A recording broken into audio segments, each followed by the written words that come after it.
like to welcome everybody here tonight to this special evening of Silent Night Carol services. Tonight marks the beginning of the week when the football world remembers the sacrifice made by so many of our armed forces. This year, as many of you will know, is the centenary of the start of the First World War. And this Christmas, we're also marking the centenary of the 1914 Christmas truce, when something very remarkable happened. If you've seen the Sainsbury's advert, you'll know what I'm about to say, because the sound of gunfire was replaced by the singing of the carol Silent Night, and soldiers from both sides emerged from the trenches. They exchanged gifts of cigarettes and chocolate, and they took part in an extraordinary game of football.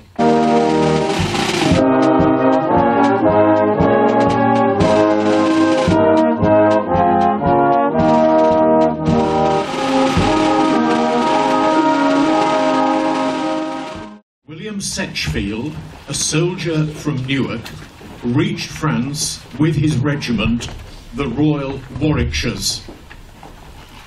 On the 22nd of August this year, 100 years later, a party from Newark Town Football Club reached Calais en route to play an historic football match against FC Emmendingen, Newark's twin town in Belgium.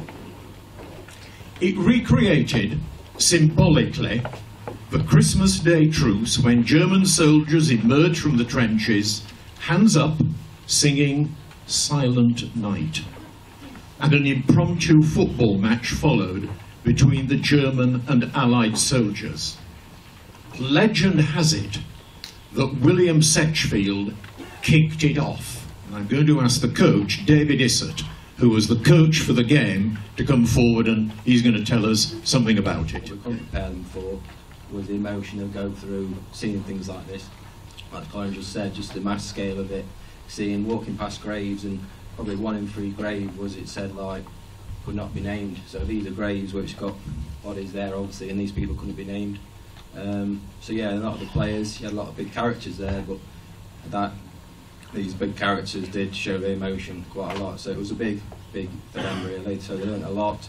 And they remember this trip for the rest of their lives. I think a lot of them, there was a few frictions within the camp, but after this, and even now, the players said what a wonderful time they had and how much they learned, not just from the football pitch, but from the whole tours all around Belgium. A picture of the squad itself on the pitch, which they relayed. I remember they took a few months into relaying that. Relayed the whole place where one of the battles took place. And then we've got the front cover of our programme, which people in Newark Town created themselves. And there's a little piece about William Setchfield at the bottom there. So yeah, it's a nice little piece. It's a great memento, and on behalf of Notts County Football Club, one of the club's directors, Aileen True, is going to receive it with our thanks, please, Paul. Thank you very much. No problem.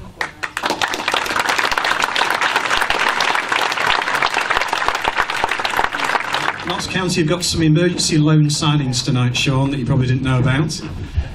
They are years 3, 4, 5 and 6 from Roundhill School. Keep your hands up if you support Notts County. Well done. Well. We're going to start with Keep the Home Fires Burning. And to accompany that, we have over here 3 violinists and a French horn player from school as well. And we really love singing this song, don't we, boys? Yeah. They absolutely took to it like that. They just love this song, and it'll bring a few tears to your eyes, I'm sure. And the stirring of the land, and the tears add to their harshness as the soldiers pass along, and although your heart is breaking, they can sing this cheery song. Keep the home fires burning.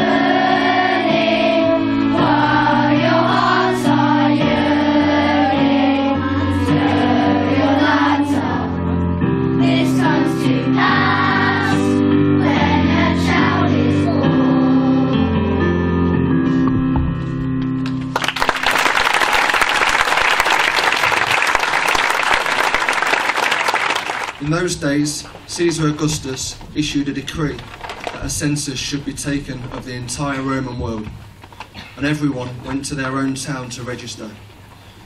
So Joseph also went up from the town of Nazareth to Galilee, to Judea, to Bethlehem, the town of David, because he belonged to the house and line of David. He went there to register with Mary, who was pledged to be married to him and was expecting a child. While they were there, the time came for the baby to be born, and she gave birth to her firstborn, a son. She wrapped him in clothes and placed him in a manger, because there was no room available for them at the inn. Have a great night. Yet what I can I give thee? Give my heart, give my heart, my heart.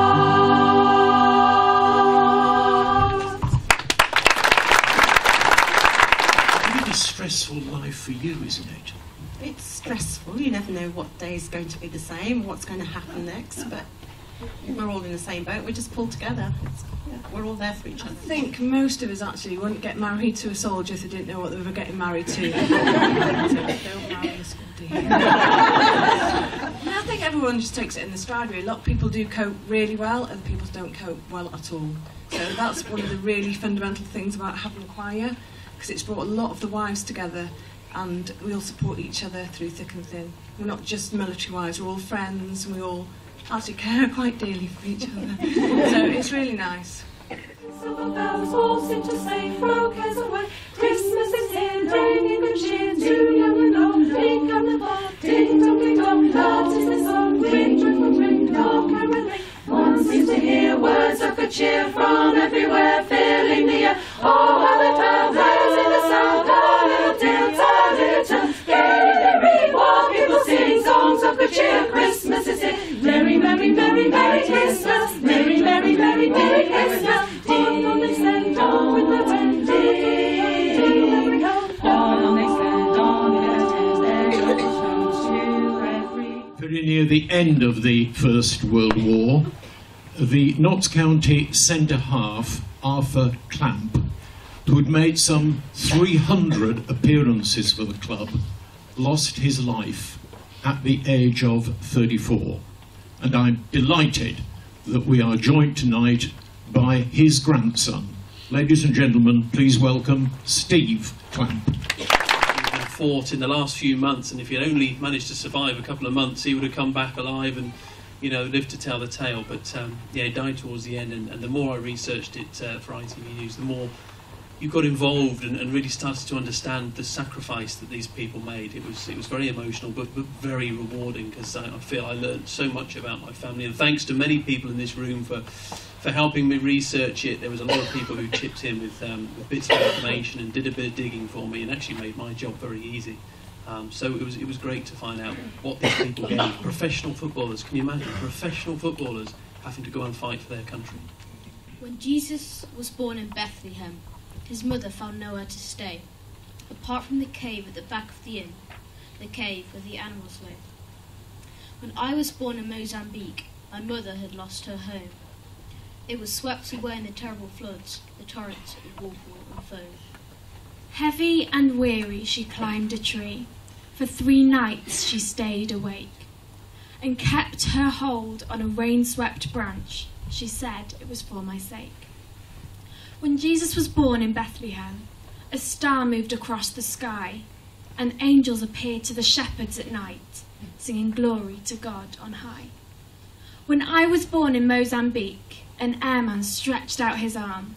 He took me and wrapped me in strips of cloth and lifted me clear from harm. They say Jesus Christ is the Son of God, but I think he's rather like me. For Jesus was born in a cattle trough, and I was born in a tree. A big round. For the glory We'll give